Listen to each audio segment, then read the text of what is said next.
Good morning, good afternoon, good evening, wherever and whenever you are tuning into today's podcast. I am joined by Lou Kiwanuka. Did I get that right, Lou? Did I get that right? No. No. Oh, see, how do I pronounce the surname? I should have checked this before we started.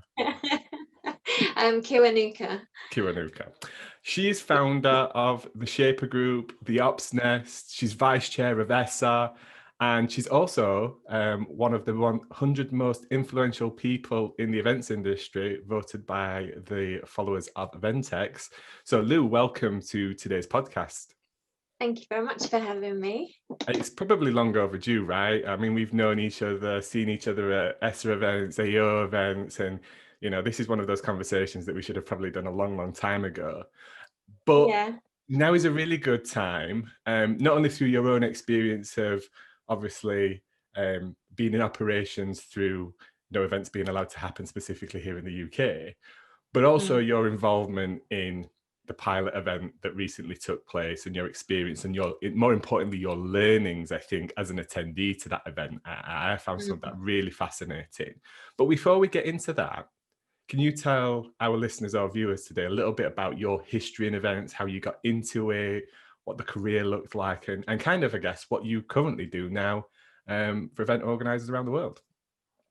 Yeah, sure. So I started, I temped in the summer of when I was at uni at Blenheim, so a fair few years ago now, in the operations team. I got asked back, so I must have been doing something all right, or they were desperate, one of the two. And I kind of left uni a bit early on the promise of a full-time job. So I kind of took my exams, but didn't do quite as well on them because I started working at Easter. So, and I've been in it ever since. And I suppose not alone in the fact that if you're in it for a year and you've not managed to get out, then you're in it for life. I would say I've always been in operations. Up until the time where myself and my partner at the time launched a show, which went disastrously wrong. We lost the house, we lost a lot.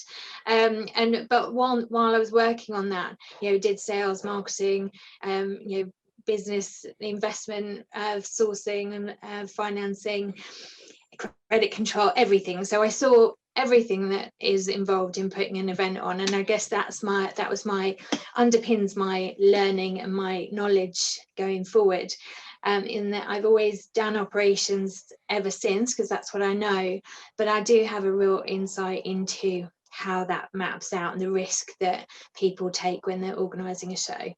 I then also worked at the venue and contractors, so kind of saw things from their side while I was scrabbling myself out of the hole that I'd created for myself. So I like to think I've got quite a varied view of the world, which serves me in good stead, really. Yeah, I think that's really interesting. You've clearly, you've done the organising, you've gone through a failure in business, which I've done myself. The Event Industry News and Event Tech Live, they weren't my first businesses. I went through what I thought was going to be the best thing, and similar kind of story. But I think there's so much to be learned through failings, as long as you do learn from them. Do you know what I mean? That's the key to failing. I always say, in fact, I've done a podcast recently with Mr. Matt Coyne where it was all about it's okay to fail. But what's interesting about you is, even through that failure, you still wanted to work in the events industry. So like you say, it very much keeps you in, doesn't it? It doesn't, once it's got a hold of you, the events industry, it doesn't let you go. That's it. You're here forever. And many people fall into it. It's just one of those things that I think you either really do love, or like you say, within a year, you've kind of gone, this is not for me, I'm out. Because it's not like any other job, is it? It's not like any other 9-to-5 job or anything. No, and I think that's where we're finding it the hardest. Some of us who are, all of us who are true event professionals, we've always had an industry that actually, if you're reasonable at what you do, you don't even need to be exceptional at it in this industry. If you're reasonable at what you do and you're a grafter, equals money. You will have a job in this industry somewhere, somehow. Someone will pick you up. And I think that's where we're all struggling a little bit at the moment, because actually the industry isn't that now. Right now, in this moment, it doesn't matter how good you are, doesn't matter what experience you've got. you know, the industry cannot support the volume of people that's in it. Yeah, no, I totally agree with you. And just to touch upon some of the things that I've seen, you know, people put out on social media, I guess having a pop at event professionals, it's like, oh, get a proper job, you know, stop setting, you know, parties up. Or I think even, you know, people like DJs, I saw Graham Park, who's a very old school DJ, post out somebody that told him to get a proper job. It's like, you don't realize the amount of time, effort, over and above as well, more than often than not, that people have to go to make events happen. You know, it's an immovable deadline, isn't it? It's like, we don't get a second go at this. It has to happen on that day at that time, Yeah. or it doesn't happen at all. Yeah. So I think it's And our also really, attention, yeah. so our attention to detail is incredible. I mean, obviously people that come to events don't see everything that goes into it, but that maybe that's why they think that the job's not as deep as it really is. But just as an example, I had a couple of guys outside my house last night. We were doing a pre-record of the Light It in Red campaign, and one of them's the lighting designer who usually lights, you know, stages to the stars, and he's at my house and he's just like tweaking it slightly to the left and then standing back and going, now I can see a reflection there. You know, that level of detail is unseen, but it is absolutely there across every facet of what we do. The depth of detail and knowledge and learning and that goes into everything is extraordinary. You're so right. And I think that's the passion that comes through in people in their jobs, isn't it? They want to make it perfect. I can remember being at a status quo gig at Snetterton Racecourse, I think, or Forest, when I'd first started in the events industry. And their sound engineer came out of front of desk and stood a little bit to the left and a little bit to the right and a little bit central, and then went back and tweaked a little knob. And that's the level of like detail he wanted to go. For me, I couldn't hear a difference, but I guess he just wanted it to be so perfect. And you're so right that our industry makes everything look so seamless. I think that's part of the problem. People just turn up to events, don't they? And it just all happens and they don't see the build up and stuff. But just mentioning about the red light campaign, Lou, you know, we're recording this on the 30th of September. It probably is not going to be out quite so soon, but where can people, I guess, see your house now if they're interested? Where can they see that pre-record footage? Do you know where it's going to be made visible? Oh yeah, I'm going to plaster it all over my LinkedIn, so just go there. I mean, what we're doing is obviously venues around the world taking part in this one, where they're lit red, and what we're trying to do in our very small Sussex village of 7,000 people is highlight on a really small level just what the repercussions of this industry and the circumstances we're facing means, to our village economy. So if we've got, at the moment we're stacking up to about 25 to 30 homes in our village that are reliant on the events industry. And if you move that across the country and you start to see the effect that we're all talking about, but nobody's seeing it. So we're trying to show what that fundamentally means, and it's quite heartbreaking actually. We've done a map and we've put a red blob on every house in the village that's affected, and visually it's quite frightening. Will you post a picture of that map as well as part of your LinkedIn post? Well, anybody that's listening and wants to check that out, please do connect up with Lou on her LinkedIn and see that. This podcast have probably been published about 4 weeks from today recorded. But I think it's right, it's so important. I've already got my red lights in my house ready to go tonight. And it's things like that, and the the peaceful protest that happened yesterday. All of those things are really important at the moment to really gain visibility on our sector and how out on a limb we've been left. Apparently we're not viable jobs, yet we make every other industry tick. So it's like we are part of every sector out there. But I guess that brings us nicely on to all of the work and effort that you and many others, and ESSA and AV and AEO and associations and the BDC and other contractors involved in the pilot event. From what I've heard, it was an amazing success. Everything was, perfect, really, which I would expect nothing less than the people involved. So as far as I was concerned, it was like, it could happen, right? Yeah. Today I want to talk to you about a little bit more about your learnings, not the intricate detail of what happened, because that'll all come out, or it's already started to come out. But I think you said there were some really, really interesting learnings from you as an attendee around human behavior, right? So would you Absolutely. speak to us a little bit about that? What was the first thing Mhm. as an attendee that you experienced that you thought, actually, we need to be really mindful of when events can come back if they take that format? Yeah, so before I say the team that actually did the operational management of the pilot were brilliant. I think they kind of came from the companies that originally put forward the all secure kind of framework, which AEO and AEV and ESSA then took on to government. So, you know, the companies that invested, both those people that put the pilot together on the day and spent the time and investment in putting together a lot of the documentation, you know, deserve a whole bunch of credit. I mean, not surprisingly, and we can say this now, not surprisingly, the pilot passed with flying colours. There were no amends, no, oh no, you haven't thought about this. Everything had been well thought through. So, and I don't think we'd be surprised by that, you know, and well done to them.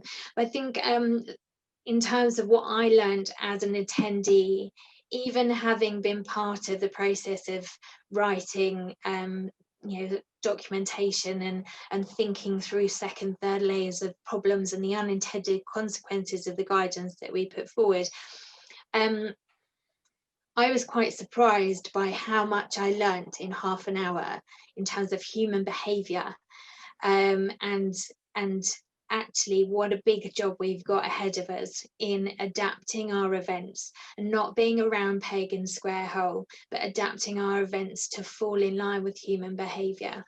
So just I guess a couple of examples to make that make sense. One was the ambient noise level of the hall. It was very quiet. There were only 300 odd people allowed to be there. Okay, yeah. But even so, the ambient level of noise in an exhibition hall, to combine together with mask wearing, made it a very difficult environment to have conversation. And bearing in mind, exhibitions, business events are all about having a conversation. It became very clear that actually we've got a lot of work to do there. In terms of how we enable exhibitors and visitors to communicate with each other. I have to say it wasn't that long until I made my way to a catering area where I could take my mask off, have a coffee and a conversation with my peers. So I think it's something that certainly red flagged to me that, you know, I went back and talked to my event director straight away about, you know, kind of in making sure that we are incorporating perhaps more catering on the show floor, whereas in the guidance, or not in the guidance in the end, but one of our knee-jerk reactions when we're starting to write the stuff was, let's take catering away because it's a risk area. Actually, we need to stick more of it in because it's a method of enabling people to communicate. See, that's really interesting, because I think when we think about exhibitions and events, we tend to think about content as the big draw, right? But I would imagine that even in that environment, that's even more isolating. Did you have an experience of going to any of the content, and what was that like? So I didn't, and again, kind of human behaviour plays its part here. I wouldn't say I'm an overly risk averse person, but when I got to the front of the enclosed space that was the theatre, I didn't want to go in. Which is a bit awkward for me as an event professional. And then my colleague did go in. And she felt awkward because she felt she couldn't go out. She couldn't get out. It kind of felt like everybody had been seated and she felt stuck in that space because she didn't feel like she could get out, because to get out she'd not be keeping 2 meters distance, because you need to go in a chronological manner and out in a chronological manner. And she was like, oh, I'm stuck now. Whereas on the show floor, quite often, I mean, the reason why quite often we'll have bench seating or we'll have standing at the back is people want to move around at exhibitions. They might want to dip in for a bit of content, but they also want the ability to dip out as well. And if we can find people, we just need to understand what that means in the new world.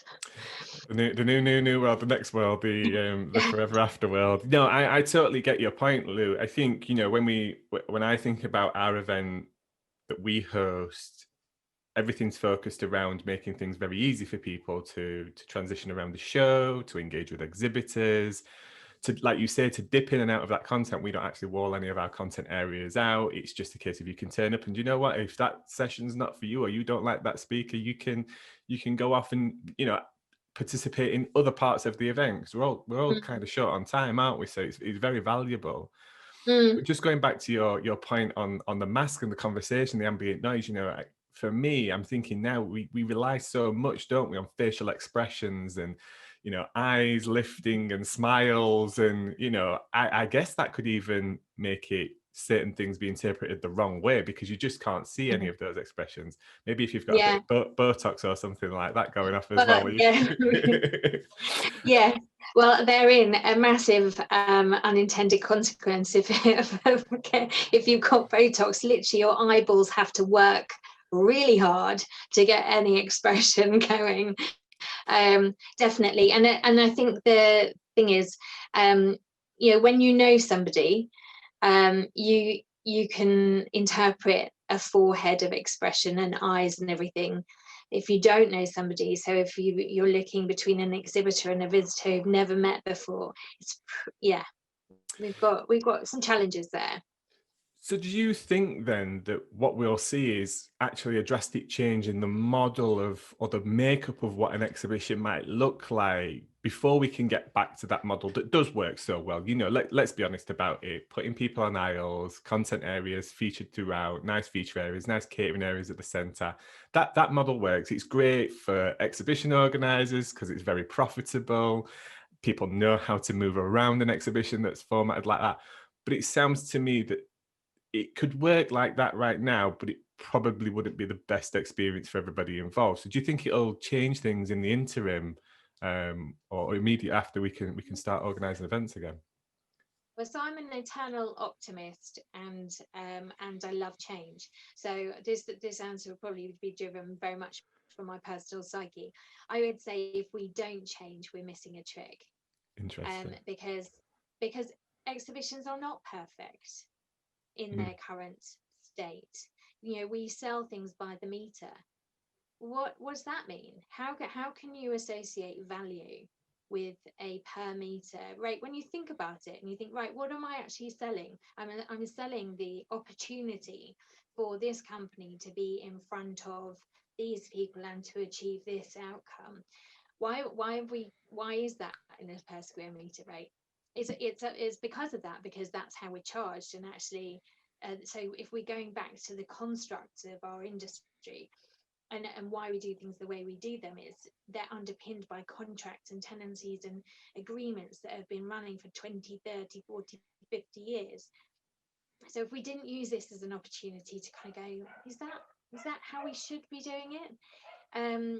Then we'd be fools, surely, because there's never in our lifetime, hopefully, and never again in our lifetime, will there be an opportunity to make a switch, to create something that's better than it currently is. And I think that's where my focus is with my team, my business, and with my the association that I'm part of, is that we have to take the opportunities out of this and maximize them to hell, because by God, we've earned the right to do that, surely.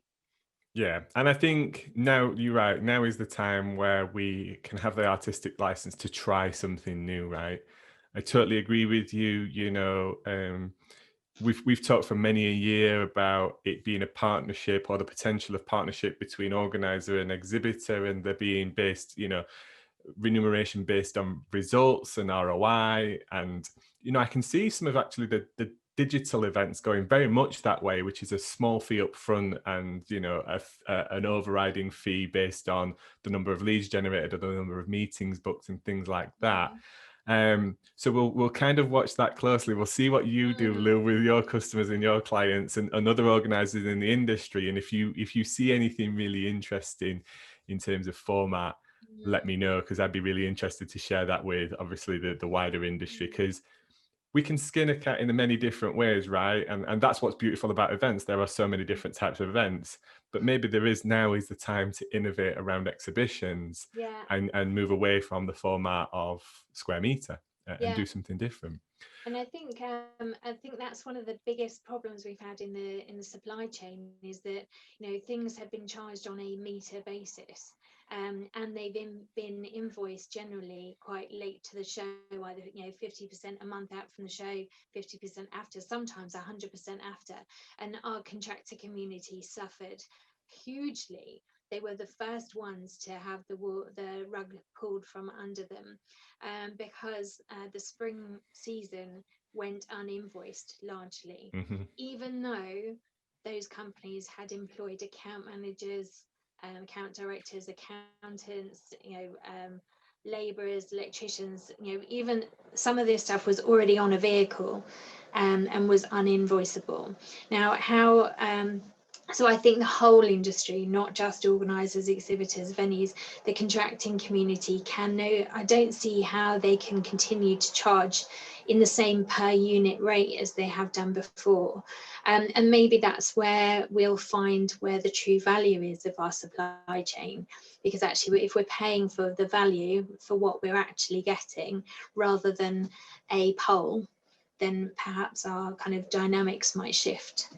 And it's really interesting you say that, because as much as we're currently talking about events not being able to go ahead, and I guess the focus is there on predominantly initially the event organisers' hands being tied by not being able to plan, deliver and execute on the event.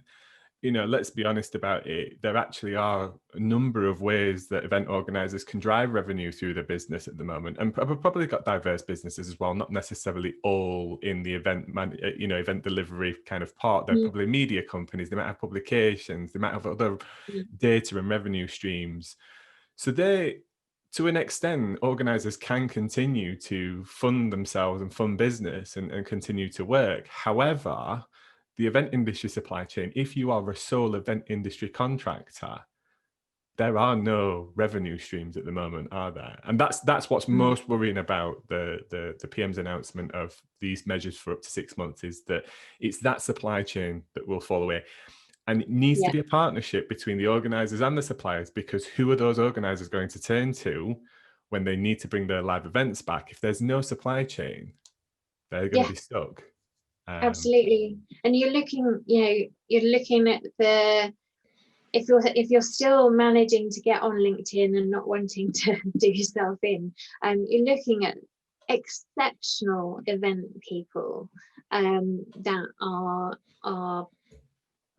going out of the industry. And actually kind of coming back to what we were talking about at the beginning, the events industry has always been quite loyal to its people, but it can't be now.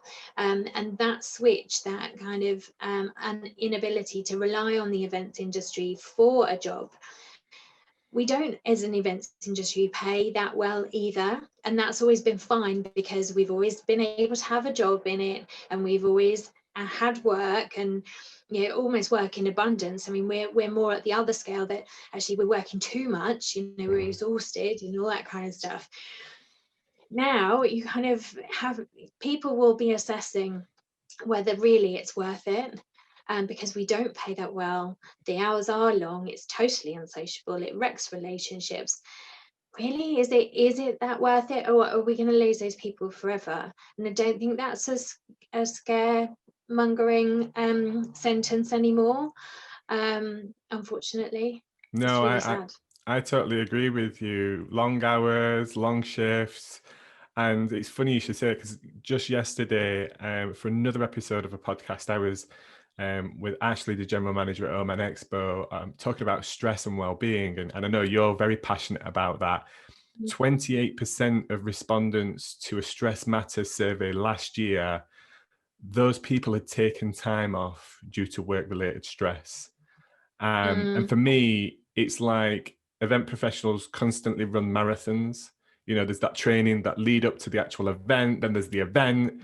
But marathon runners get to chill out and rest after a marathon. We don't. We're on to the next thing and the next thing. And, you know, international travel, it's not just here in their home countries. We go off to Europe or America or wherever that client and customer is.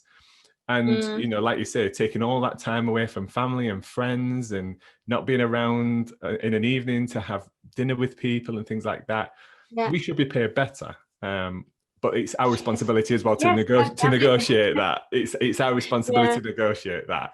And I think that's one of the things that as an industry we need to come together on a little bit, because competition somewhat drives down cost, right? It is a very competitive market, but maybe that won't be so competitive going forward if all of those talented people. But yeah, I think you're absolutely right. Why would somebody potentially move out of the events industry, have a secure job that maybe fits better around their family or what they want, or come back to an industry that is like that, and even potential still at risk if another lockdown happens after another 12 months after the 6 months or something like that.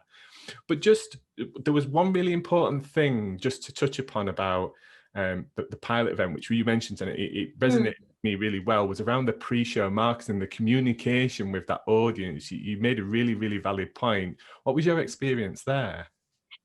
So I'm like a little miss unsubscribe. You know, it's my New Year's resolution every year that if I've let my unsubscribes go and I've started getting junk into my inbox, I make a renewed promise to myself that I will take the time to unsubscribe, so that so I am that person. And yet, and coming back to this human behavior and the changes that this is all bringing, and yet kind of 2 days out from the pilot, I was like, oh, did my registration go through? Oh, I haven't been contacted. We got obviously a message the morning of, but I found myself craving to be marketed to, which is totally absurd for me, bearing in mind what I've just said. So actually, one of the interesting things was I would have preferred to have been contacted more by my event organizer. The event marketers out there will be cursing you right now. You do realise that? I know. But I found it really strange. What method of delivery do you think that would be best in? Because there's many ways of contacting and communicating these emails. I'm kind of leaning towards maybe more messaging, text messaging would have been the way to go, right? Yeah, absolutely. And that kind of understanding how we process the information in terms of our expectation of what we're going to be walking into. You know, we did get, I mean, it was, the marketing that was done was very good. You know, the ticket, you know, the response, you know, if I went back a week, but busy people can't remember what happened a week ago, or kind of, I did get all the information back then. It was, I kind of wanted a drip feed of, right, have you booked your parking yet? Right, have you done this? Have you thought, you know, make sure you bring your mask, you know, kind of just almost like a drip feed. So, and I think, I don't know if that's going to change in 6 months' time. We've got this awful kind of problem now where we are unable to run any events, test events, until the government say differently. For potentially a considerable amount of time, and yet we're all organising our Q2, Q3, Q4 events. I've got a huge event in end of Q3 next year, and I need to be operationally planning it within an inch of its life now, but I still don't know what that human behaviour is going to look like, what we'll be used to, what we won't be tolerating anymore, because I know we talked about you know, will be forgiven for things. In 6 months' time, will we? So I forgave New Zealand Air for not replying to an email for 3 months. But by the time it got to 4 months, I was like, no, sorry, you've had enough time now to get your thing together, to get your customer service team on a roll. That's all I was prepared to give you. And everybody that walks through our doors will, in their mind, they probably haven't even thought about it, there will be a point at which they will or won't be forgiving. And unfortunately, all this time where we're not allowed to be open is the time that I think they would have been forgiving. And I'm concerned that as an event industry, we come live, hopefully in March, to a very unforgiving audience. And we've got no way of testing it. I think you make such a good point. Such a good point. You know, people have been used to going back to shops, to bars, to restaurants, to, you know, probably almost somewhat resembles kind of very close to what they were used to before. Okay, there's some social distancing measures and people are wearing masks, but that'll all be very normal and natural as well if it's still in place in the next 6 to 12 months. Yet their expectations around us will that we will have had to got everything perfect, because surely in their mind it's still 12 months, 18 months down the line. Why have you not got this sorted? Why are you still figuring this out? Why is it not perfect? And as an industry, we're always under the pressure of delivering amazing experiences and doing everything perfect anyway. Makes such a good point that we're not actually being given the chance to bring out everything up to speed. And we're not like other industries. We don't get every single day to work on an event and refine it and tweak it like supermarkets do, or bars and restaurants do. They can walk in there and go, well, that didn't quite work yesterday, so we're going to try it this way today. And if that doesn't work like this way tomorrow, we have the opening of the event. And back to your original experience, you know, I think it's so interesting, like how the world might look like in 6 months, and how actually that pilot event maybe even bears no resemblance to what we're going to be delivering in 6 months. Yeah. Do you think there's anything that we could do or would speed up that 6 months? You know, I'm talking to people about rapid testing. I think yourself mentioned potentially, you know, if a vaccine came into play. What are your thoughts on those two sides of things? Well, obviously the Be vaccine is honest. pretty critical, I think, for the future of events, because if we don't have a vaccine, there will always be that susceptibility to local lockdown restrictions. You know, the kind of the corona coaster that we've been on is to some degree always going to carry on. And I think it's as much about living with the situation as to doing away with it entirely. I think testing is absolutely critical to that. I think that going back to the kind of human behavior and the unintended consequences of all of our actions, because there will always be them, it worries me. I'm looking with interest around Vienna and how that maps out in terms of the actual process of testing people before they get into the space, almost corralling people, some of which may have COVID, at a funnel point. And you know, is there not a problem with that? You know, we don't want to put something in and then cause something else by the sheer process of having to do it. So I'm nowhere near an expert with that. Our business has kind of signed a kind of research letter with a company to try and get them to get government grants and funding to push that forward a step further. But that's as far as we've got in terms of understanding what that really means, what that might look like. And I suppose on that side, in terms of me being the eternal optimist, at least we've got 6 months now to kind of not sit back, because I don't think any of us are sitting back, but to almost see that problem try and solve itself, rather than us trying to push it forward. I think, unfortunately, we do know from what's happened, you know, the pilot went ahead. The pilot was a total tick box success, thanks to the associations and all the efforts that they put into that.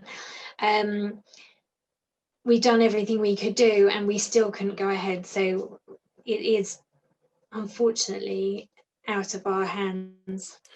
Well, you say that, but that interestingly brings me on to my next point. You're currently vice chair for ESSA. In January, you will be chair. So actually, it will be you that's driving it forward as the head of the association. So, but not to talk too much about what you know, coronavirus and the pilots. What are you most, to bring it up to a lighter point, what are you most excited about getting your hands and your teeth into when you become chair at ESSA? What can you tell us that's on the plan? Like what's most on exciting? the plan? Yeah. Well, anybody that knows me knows that I'm quite, you know, process driven, and I like solutions and creating. You know, I'm definitely a kind of is there a problem? How can we solve it? Let's solve it then. Why wouldn't we solve it? Like, just crack on and do it. So there are downsides to that, which I'm sure my fellow board members will be busy holding me back and kind of going, all right, hold on a second, coming back to those unintended consequences. And the amount of times I say that is because I experience a lot of them in my career. I think, I mean, there's no denying that taking the chair of ESSA in January is a slightly daunting task. You know, we've got a community that's bleeding from the arteries. It's horrendous.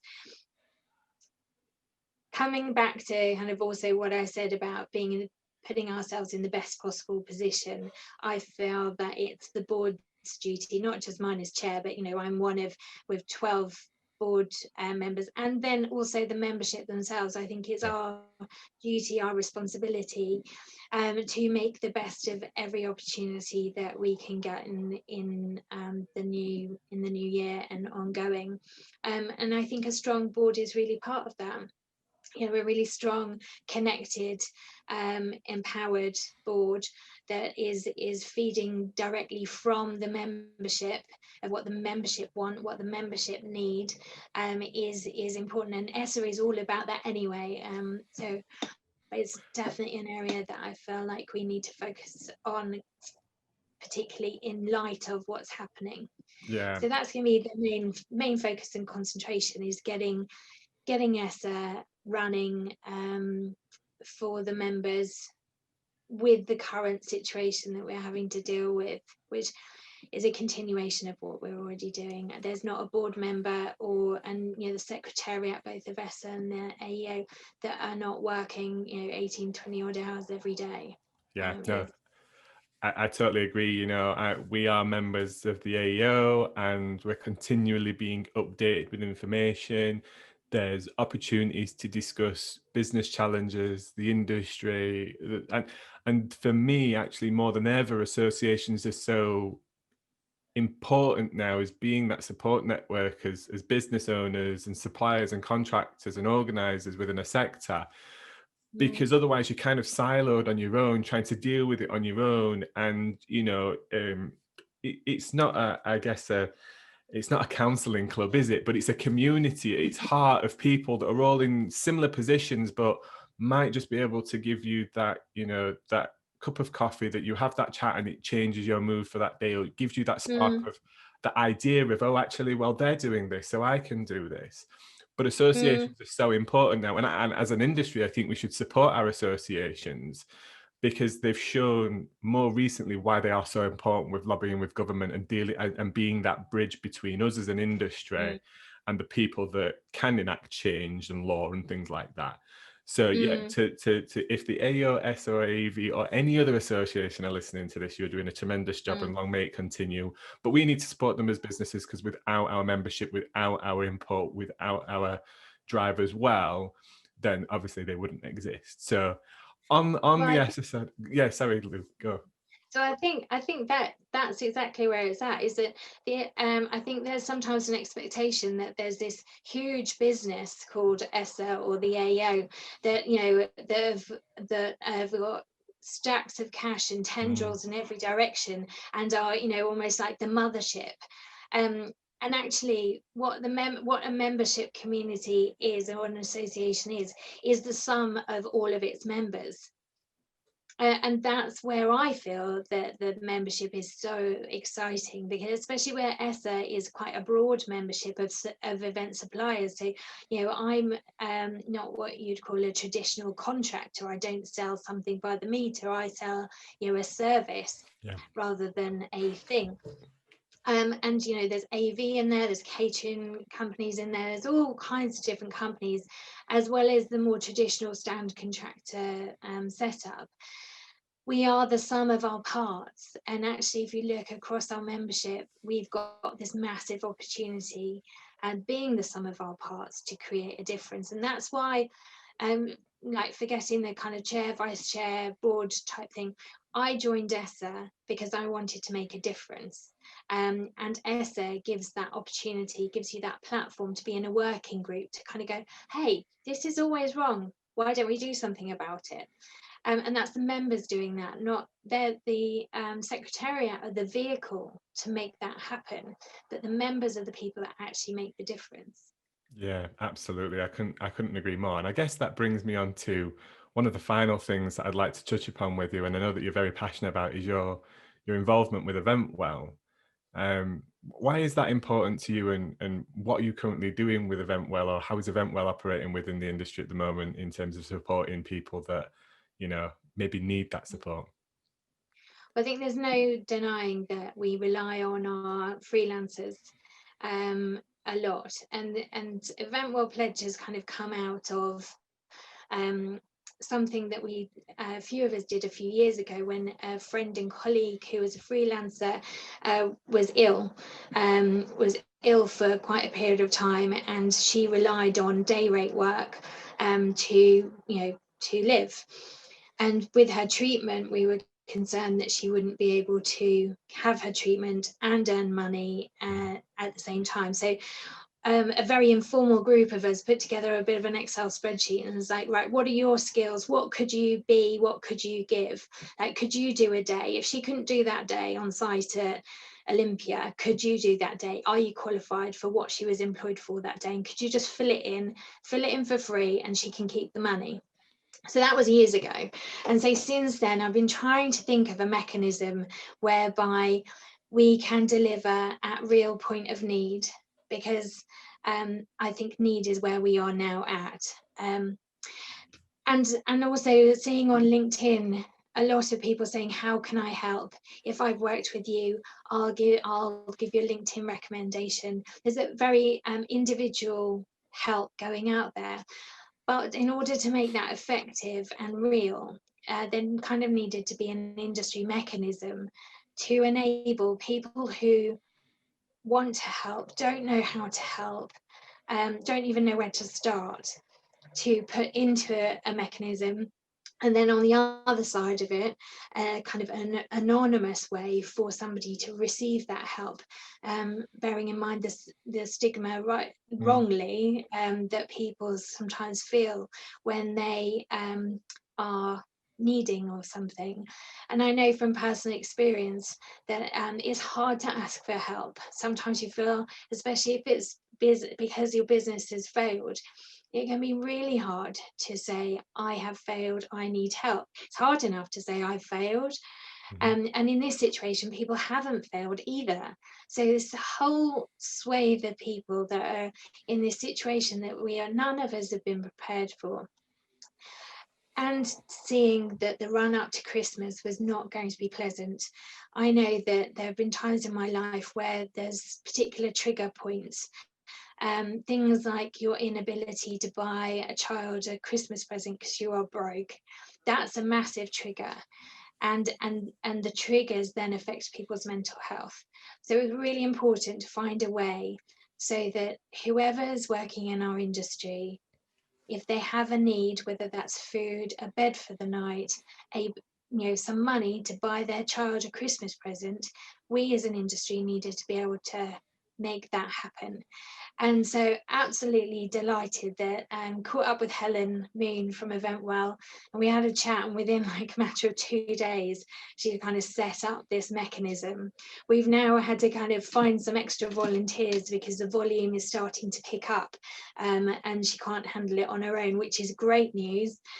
So the Ops Nest have popped in a couple of volunteers to work with her on it while they're looking for other work as well, and getting something positive out of it as well. So if I can just be totally salesy, and I'm not a salesperson, so this will be all wrong, but if you have anything, whether it's time, money, an opportunity, and you don't know how to get it out into the wider industry, please go to EventWellPledge and just offer it. It can be anonymous. You don't have to have your name put on social media as being a person to have given something.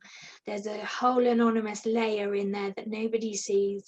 And it's very discreet, both on the giving and on the receiving side. So please do give what you can, because I fear that the volume of requirement is about to get really big. I couldn't agree with you more. And it's not salesy. It's so important that there are individuals like yourself and Helen. I mean, I've known Helen for years now, and a testament to Helen, because she's kept up with EventWell for such a long time.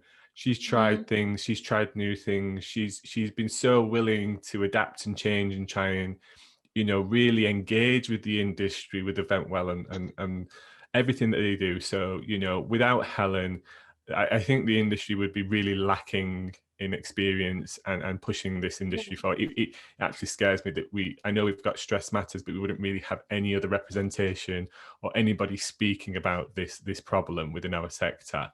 And going back to, we know that, you know, we know the events industry, the way that it's set up, the way that our jobs are, it does affect people at certain times in different ways. So I repeat what Lou said: if you can give anything, time, money, you know, even if you just want to lend a helping hand in the short term, if you need help, go and check out the EventWell Pledge, connect up with Helen, connect up with Lou and her team.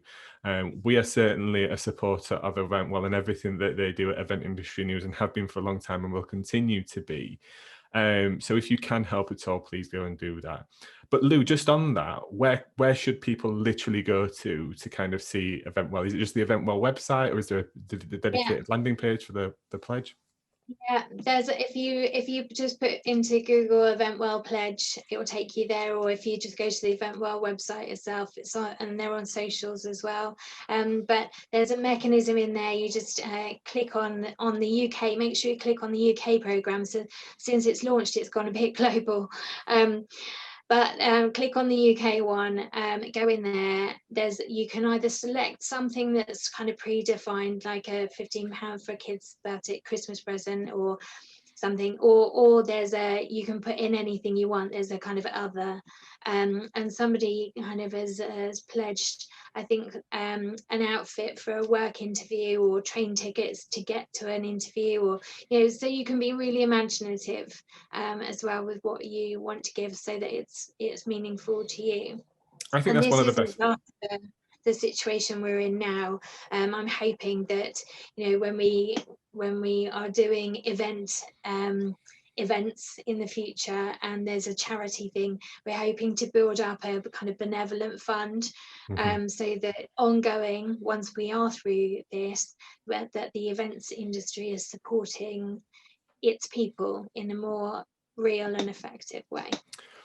Well, I've got two ideas, and I'm sure that well, first of all, I think it's amazing that the way that EventWell and the pledge is set up is that you know where your money's going and what it's being used for. I think, you know, there's many charities that obviously tell people how their money's being used, but when you give or you donate, it doesn't necessarily actively say, unless it's for one specific thing. So I think it's really nice that you play a role, you have a part to play in kind of like, I'd really like my money to go towards this. Like, I would love my money to go towards buying a child a Christmas present. I've got a young little lad. I know how important that is. I know how tough it would be if I couldn't afford to. So I think that's a beautiful part of the pledge. And as an industry, I'd like to see everybody come together and maybe take £1 off of every ticket, off of every registration, or something of that scale that goes back into a system like this, and is our way to support everybody that's a part of that event and the wider events industry. I know the US have the Search Foundation, and they do a fantastic job of raising money, but something like that would be so intrinsically easy to manage and measure. And you know, ultimately, put the ticket up to your punter up by £1. It doesn't necessarily need to come out of your revenue streams, but something like that. The thousands of people that we host at exhibitions and events and award ceremonies and all these kinds of things, we can literally raise millions for our industry as a fund to kind of at that hard time. So I think it would be amazing if Event Industry News can pledge to make that a thing. I think so, absolutely. Put it out. Well, why not? Lou, thank you very much for coming on today. We've covered a lot there, right? We've covered so much. We've covered ESSA, we've covered EventWell, we've covered the pilot events, we've covered testing. I think you've been really insightful. Thank you for sharing your experiences. I think, you know, going into or knowing about the pilot events, the one thing that I did not expect to come out of it was something around attendee experience. I think it's so valuable that you've shared that with us. We'll obviously get you back on again, hopefully in a more positive light about events happening and the troubles and trials and tribulations of operations and where that might go and all that kind of stuff. But like I said, thanks for coming on, and we'll catch you in the next one. Thank you so much for having me. Really appreciate, especially the airtime on the associations and EventWellPledge, because it's all about what we as individuals can do to make a difference.